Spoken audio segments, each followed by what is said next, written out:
हे what's up guys, welcome back once again. आज की कहानी की शुरुआत फिन नाम के शख्स से होती है, जो अभी पिरामिड के अंदर अपने स्टूडेंट को उसे खास तत्वों के बारे में बता रहा है कि इसी तरह न जाने कितना पिरामिड आज से तकरीबन 1000 साल पहले इंसानों ने खुद अपने हाथों से बनाए थे और इससे इतनी बारीकी और सोच विचार के साथ बनाया गया था। अगर इसका एक भी पत्थर को बाहर निकाला गया तो ये पूरा का पूरा ढह जाएगा। इससे आप अंदाजा लगा सकते हैं क्या कमाल की चीज है ये। इतना कहने के बाद वो बाहर आ गया। हमें पता चला कि वो अभी एक नकली पिरामिड के अंदर था, जो कि उसी के कॉलेज के स्टूडेंट ने बनाया था। परंतु उसकी एक खासियत है, इसे उन्हीं असली पिरामिड के पत्थरों से बनाया गया है, जो कि इजिप्ट में मौजूद है और इस चीज से उसे और भी खूबसूरती से बनाई है। इस दौरान हम वहाँ फिन के प्रोफेसर को भी देखते हैं, जिनसे वो विनती करता है कि अगर वो उन्हें ट्रांसलेशन डिपार्टमेंट में डाल देंगे तो उसे और जानकारी इकट्ठा करने का मौका मिलेगा। लेकिन प्रोफेसर का कहना है कि अभी वो इस समय पर कॉलेज में है। दरअसल उसके साथ वाले सारे दोस्त और उसके साथी हर कोई अपनी लाइफ में सेटल हो चुका है। बस वो ही था जो ना तो काम कर रहा था और ना ही कोई उसका दोस्त या फिर कोई गर्लफ्रेंड है। इसीलिए उसका प्रोफेसर उसे समझाते हैं, तुम्हें अब कुछ काम करना चाहिए ताकि तुम खुद के लिए कुछ कर सको।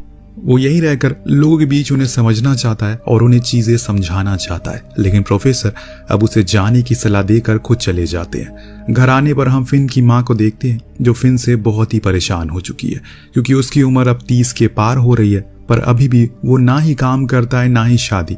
हमेशा बस चारों तरफ किताबों से घिरा रहता है। दिन रात बस इतिहास की किताबों के पन्नों में उलझा रहता है, जो चीज उसकी माँ को पसंद नहीं आती। इसीलिए उन्होंने आज अपनी एक दोस्त की बेटी को बुलाया ताकि वो उसे बात करे और अपनी लव लाइफ की शुरुआत करे।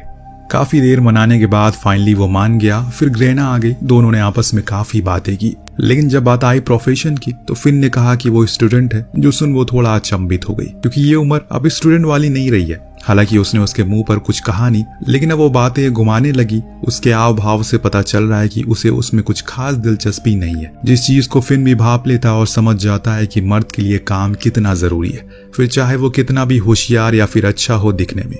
अगर वो सुबह घर से बाहर नहीं निकलता तो थूके हुए पान की तरह इज्जत करी जाती है उसकी। अब जब तक फिन की मॉम चाय लेकर आती, ग्रेना उठकर जाने लगी, ये कहकर कि उसे काम पर जाने में देरी हो रही है। ये भी फिन के लिए ताना ही था। खैर, आज का दिन तो गुजर जाता है, लेकिन अगले दिन वो उन्हीं किताबों में फिर से उलझा पड़ा था।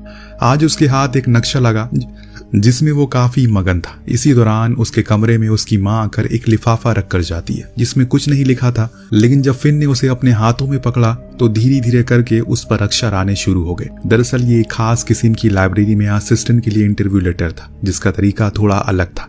ऐसा क्यों है ये आपको कुछ देर में पता चल जाएगा। फिन इस लेटर को पढ़कर बहुत खुश था, क्योंकि वो हमेशा से किताबों के बीच में ही रहना पसंद करता है। अब उसे वैसे ही जॉब मिल गई है अगर इंटरव्यू अच्छा गया तो अब अगले दिन वो पूरा रेडी होकर इंटरव्यू के लिए पहुंचता है। पर जब वहां उसने बाकियों की लाइन देखी तो शॉक रह गया। उसे लगा कि भला इस काम के लिए कौन आएगा, लेकिन यहाँ तो कई सारे लोग पहले से मौजूद थे। इसीलिए जैसे ही उसकी बारी आती है उससे पहले ही फुट लेता है। लेकिन अहम समय पर ही एक आवाज आई जो उसे अंदर आने को कहती है। फिन खुद को रोक नहीं पाया अंदर जाने से। अब जब वहां वो पहुंचा तो एक ओल्ड लेडी सिर्फ बैठी थी अकेले, जो उसे बैठने को कहती है। बस एक ही सवाल करती है कि तुम इस जॉब के लिए खुद को काबिल समझते हो। तो फिन कहता है कि हाँ, क्योंकि वो अपनी इस 30 साल की जिंदगी में दोस्तों और लड़कियों से ज्यादा किताबों से घिरा रहता है।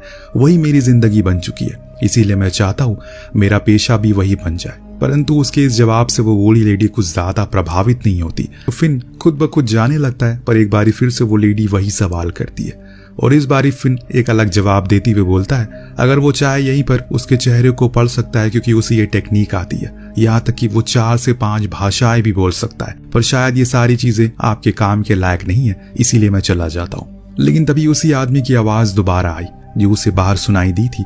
वो दीवार के पीछे से बाहर आता है और खुद का इंट्रोडक्शन मिस्टर पीटर कहकर देता है। बोलता है कि तुम आज से इस काम के लिए चुन लिए गए हो, चलो मैं तुम्हें तुम्हारा वर्किंग स्पेस दिखाता हूँ। इतना कहने के बाद वो उसे नीचे बेसमेंट में लेकर जाता है, जहाँ के सभी गेट्स पर गार्ड खड़े थे। हाथों में बंदूक थे, जो एक बारी को देख फिन की भी हालत खराब हो जाती है। इसीलिए अंत में वो पूछ ही लेता है कि अंदर किस प्रकार की किताबें जिनके लिए इतनी सुरक्षा है। पीटर कहता है कि ये तुम्हें वहीं जाकर पता चल जाएगा। अब जब वो उसके अंदर गया तो वहां पर करोड़ों साल पुरानी चीजों का खजाना था। चारों तरफ बस इतिहास की यादें रखी थी, जिन्हें देखकर फिन भी हैरान था कि ये क्या है। ऐसा काम उसे मिल जाएगा उसे कभी सपने में भी नहीं सोचा था। आगे जाने पर पीटर उसे एक कैलिबर दिखाता है, एक तलवार थी जो कि वहीं पर पत्थर में गड़ी थी। वो उसे निकालने का प्रस्ताव भी देता है, लेकिन फिन इनकार करता है, ये कह करके वो उस काबिल नहीं है। और इसके बाद उसने एक बॉक्स भी देखा जिसके अंदर शैतान को बंद किया गया है, और ऐसी कई सारी दिलचस्प चीजें थी वहां पर जो धीरे धीरे करके इस कहानी को और भी मजेदार बनाएंगी। बस आप देखते रहिए। फिन ने कहा कि उसे ये काम बहुत ही पसंद आया, इसके बारे में वो सभी को बताएगा। लेकिन वहां पर तलवार अपने आप उठ गई और उसके गले पर आकर लग गई, जो देख पीटर ने उससे कहा कि तुम ये काम कर रहे हो किसी को पता नहीं लगना चाहिए, वरना तुम्हारे लिए चीजें और मुश्किल हो जाएंगी। फिन समझ गया, इसीलिए वो घर जाने पर किसी को कुछ नहीं बताता। लेकिन पीटर अभी भी लाइब्रेरी में ही था, क्योंकि वो थोड़ी देर में जाता है। लेकिन जब वो लाइब्रेरी के चक्कर लगा रहा था तो उसने कुछ गार्ड को गिरा पड़ा देखा, जो चीज उसे हैरान कर देती है। लेकिन इससे पहले वो कुछ और चीजें सोचता, कोई अनजान आदमी आकर उसे बेहोश कर देता है। पर वो कौन था ये हम देख नहीं पाए। दूसरे सीन में हम कुछ लोगों को देखते हैं जो अपने मालिक को ले जाकर एक स्टिक तोहफे में देते हैं, पर ये क्या चीज थी ये हमें अगले सीन में पता लग जाएगी। अब जब फिन और वो बूढ़ी लेडी सुबह काम पर आते हैं तो उन्होंने देखा कि पीटर बेहोश पड़ा है।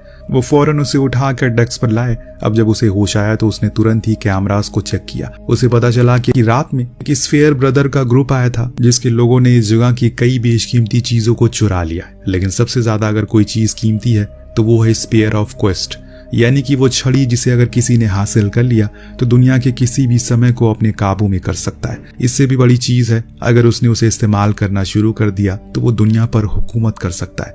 फिर चाहे कितनी बड़ी शक्ति क्यों ना हो, कोई उसे रोक नहीं सकता है। लेकिन अभी एक कमी है, उसमें दरअसल सालों पहले कुछ पुराने लोगों को पता चल चुका था कि ये जरूर किसी गलत इंसान के हाथ लगेगी। इसीलिए उन्होंने किया, उसके 3 भाग कर दिए, अलग अलग हिस्सों में रख दिए, जिसके बारे में किसी को पता नहीं है। लेकिन एक हिस्सा यही था जो कि अब उनके हाथ लग चुका है। पर इससे पहले कि बाकी के 2 हिस्से उनके हाथ लगे, हमें उन्हें रोकना होगा, वरना ब्रह्मांड के नियम बदल जाएंगे। अब वो उसे अपने साथ तहखाने में ले जाता है। वहां रखी एक प्राचीन किताब दिखाई, जिसमें आगे क्या करना है ये सारी बातें लिखी थी। लेकिन ये सारी बातें पुरानी भाषा में लिखी हैं, जिसे समझने के लिए फिन को थोड़ा ध्यान लगाना होगा। पीटर उसका काम आसान कर देता है, ये बताकर कि पहला हिस्सा तुम्हें अमेज़न के घने जंगलों के बीच में मिलेगा, तो जितनी जल्दी हो सके वहां चले जाओ। लेकिन हाँ, याद रखना ये चीज इतनी आसान सुनने में लग रही है, वैसी तो है नहीं, इसीलिए संभल कर अपना ख्याल रखना और जिंदा लौटना। तो वो प्लेन में बैठ जाता है, क्योंकि टाइम वेस्ट करने का कोई यहाँ मतलब नहीं बनता। इस बीच उसके पास एक खूबसूरत लड़की आकर बैठ जाती है, लेकिन कुछ ही देर में स्टाफ उसे आगे बैठने को कहता है। तो फिन अपना पूरा समय अपनी किताब को पढ़ने में लगा देता है, ताकि उसे जमीन पर लैंड करने से पहले सब कुछ पता हो आगे क्या करना है। पर इससे पहले कि वो प्लेन से उतरकर जमीन पर कदम रखे, इतने में वहां पर बदमाश साइफन ब्रदर आ जाते हैं, जिन्होंने पहली नजर रखी हुई थी उस पर, और इसीलिए उन्हें पता था कि वो किस जगह पर जा रहा है। लेकिन इससे पहले वो उसे बेहोश करके उस किताब को अपने कब्जे में लेते, इतने में वहां पर वही खूबसूरत लड़की आ जाती है जो उसे बचा लेती है। उसे उड़ते हुए प्लेन से वो दोनों कूद जाते हैं और सीधा लैंड होते हैं अमेज़न के उस हिस्से में जहां पर सबसे ज्यादा हरियाली होती है, जिसका मतलब ये है कि सबसे ज्यादा खतरा। नीचे उतरने के बाद वो लड़की अपना नाम निकोल बताती है। उसका काम है फिन की हिफाजत करना, ताकि वो जल्दी से अपना दिमाग का प्रयोग करके उस पहले हिस्से तक पहुंचकर उसे हासिल कर सके। धीरे धीरे ये लोग आगे बढ़ना शुरू करते हैं। बीच बीच में इन्हें कुछ खतरे भी आते हैं, जैसे कि एक खतरनाक ब्रिज आता है जो बेहद ही कमजोर था। इसीलिए जैसे ही ये उस पर जाते हैं, फिन का पैर स्लिप हो जाता है, जिससे कि वो लटक गया। लेकिन अहम समय पर निकोल ने उसकी मदद की और उसे ऊपर खींच लिया, वरना शुरुआत में ही उसकी जान चली जाती। अब पेड़ों की टहनियों को कटे हुए वो आगे बढ़ रही थी, और उसी कटी हुई टहनियों को देखकर पीछे वो साइफिन ब्रदर और उसके लोग भी आ रहे थे। जी हाँ, वो सब भी यहाँ तक पहुंच चुके हैं, यानी कि अब खेल में मजा आने वाला है। खैर, चलते चलते अंधेरा होने को आ जाता है, इसीलिए ये दोनों उसी जंगल में रात गुजारना शुरू करते हैं। उस दौरान वो उसे बताती है उससे पहले अभी एक लाइब्रेरियन था जिसका नाम एडवर्ड था, जिसे वो प्यार करने लगी थी। लेकिन साइफन ब्रदर के लोगों ने एक रात उसे उठा लिया, फिर मेरे सामने ही उसे मार डाला। इससे हमें ये पता चलता है कि ये जो कुछ भी चल रहा है वो पहली बार नहीं हुआ, बल्कि साइफन ब्रदर की नजर उस लाइब्रेरी में रखे सामानों पर पहले से थी। हर साल वो कुछ न कुछ चुराते हैं, लेकिन इस बारी जो उन्होंने चुराया है वो बहुत बड़ी चीज है, इसीलिए पीटर उसे अपने हाथ से जाने नहीं दे सकते। इनकी आवाजों से अब उस जंगल में रह रहे आदिवासी जाग जाते हैं, इनके करीब आकर इन्हें पकड़ लेते हैं, पर इन लोगों को वो लोग अपने सरदार के सामने पेश करते हैं। वो लोग अलग अलग भाषा में बात कर रहे थे, जो सुनकर फिन को याद आता है, अरे मुझे तो ये आती है। तो वो उन्हें उन्हीं भाषा में समझाता है वो यहाँ पर उन्हें नुकसान पहुंचाने नहीं आया, बल्कि वो तो बस अपना काम करके चला जाएगा। सरदार उसकी काबिलियत को देखकर बहुत खुश होता है, इसीलिए उन दोनों को ही आज रात यहीं रुकने का निमंत्रण देता है, जो कि वो मान जाते हैं। लेकिन जब सुबह हुई तो साइफन ब्रदर के लोग यहाँ तक पहुंच गए और इन पर गोलियां बरसाने लगे, जिसे कई आदिवासी मारे जाते हैं। लेकिन निकॉन ने फिन और बाकी के लोगों की जान बचाई और वहां से निकल गए। परंतु आगे जाने पर इन्हें एक गहरी खाई मिली, जिसके नीचे से एक गहरी नदी बह रही है।